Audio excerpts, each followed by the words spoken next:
हैरानी होती है कि आप कैमरों के सामने आके कुछ बोलते हैं, अरविंद केजरीवाल जी आतिशी, और आपसे पूछा जा रहा है कि भाई आपने जो बोला है अगर वो सच है तो उसके तथ्य दीजिए, तो आप भाग रहे हैं। हकीकत यह है कि शराब घोटाले में जांच से बचने के लिए अरविंद केजरीवाल ने सोची समझी साजिश के तहत ये अनर्गल आरोप लगाए। 7 एमएलए को 25 करोड़ रुपए देने की ऑफर की गई। अगर जीवन में मेहनत की होती ना तो अंदाजा होता कि 25 करोड़ में जीरो कितनी लगती, कितनी मेहनत लगती है उन पैसों में।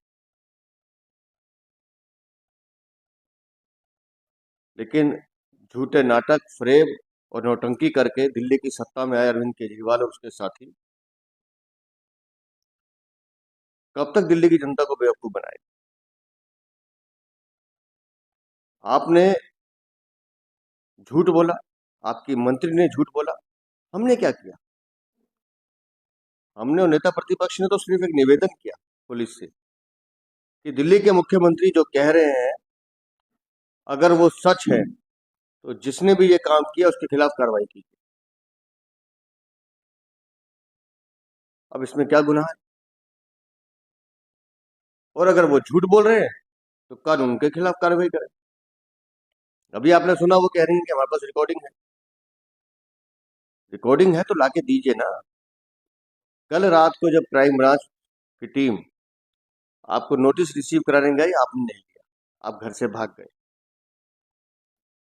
और मेरी जानकारी के अनुसार अभी भी क्राइम ब्रांच की टीम उनके घर पर गई और मुख्यमंत्री नोटिस रिसीव नहीं कर रहे हैं, भाग रहे हैं। दिल्ली के भगोड़े मुख्यमंत्री शराब घोटाले में अपनी नाकामी, अपनी दलाली, अपनी कमीशन को छुपाने की झूठी कोशिश कर रहे हैं। ये साक्ष्य अब सबके सामने है कि दिल्ली की शराब नीति में करोड़ों रुपए का घोटाला हुआ है। ऐसे आपके उप मुख्यमंत्री और सांसद जेल में नहीं, एजेंसीज के पास साक्ष्य है तो वो कोर्ट में रख रहे हैं। लेकिन आप जांच से भागकर अपने गुनाह को कितने दिन तक छुपा पाएंगे, ये आपको सोचना होगा। आप कुछ भी अनाप शनाप बोलेंगे और दिल्ली की जनता स्वीकार करेगी, ये संभव नहीं। आपने दिल्ली की जनता को जितना लूटना था पिछले 9 सालों में लूट चुके हैं, जितना ठगना था आप ठग चुके हैं। अरविंद केजरीवाल घोटालों के इतने बड़े मास्टर हैं कि अब लालू भी उनसे छोटे लगने लगे।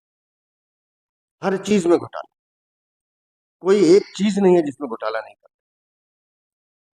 शराब नीति हो, मोहल्ला क्लिनिक हो, जल बोर्ड हो, पैनिक बटन हो, क्लासरूम हो, कहां कहां सीवर हो, कोई चीज नहीं छोड़ी आपने।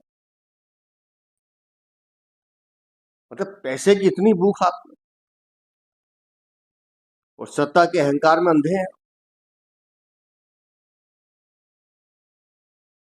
जनता को सुविधाएं देने के नाम पर आप अपनी जेब भरने में लगे। और मैं बार बार कहता हूं कि ये झूठा मुख्यमंत्री जांच से भाग रहा है, क्योंकि उन्हें पता है कि शराब घोटाले में उन्होंने घोटाला किया है। अगर शराब नीति ठीक होती तो जांच शुरू होते ही शराब नीति वापस नहीं होती, और उस घोटाले से जांच का ध्यान हटाने के लिए वो अब इस तरह का ड्रामा कर रहे हैं। अरे पुलिस तो आपसे सिर्फ इतना पूछ रही है, इस नोटिस को स्वीकार कीजिए और जो आपने कहा है उसके प्रूफ दे दीजिए। तो डर किस बात का आपको? डर इस बात का है क्योंकि आपको पता है कि ये सब झूठ है, मन गढ़ंत है। अपनी खाल बचाने के लिए आप कुछ भी बोलेंगे तो इस लोकतंत्र में ऐसा नहीं चलता। तो आप सबके माध्यम से मैं फिर कहता हूं, अरविंद केजरीवाल आपको इसका जवाब देना होगा, आपको तथ्य बताने होंगे, नहीं तो आपको ये जो आपकी कहानियां, मनगढ़ंत कहानियां हैं, ये आपको बहुत महंगी पड़ने वाली।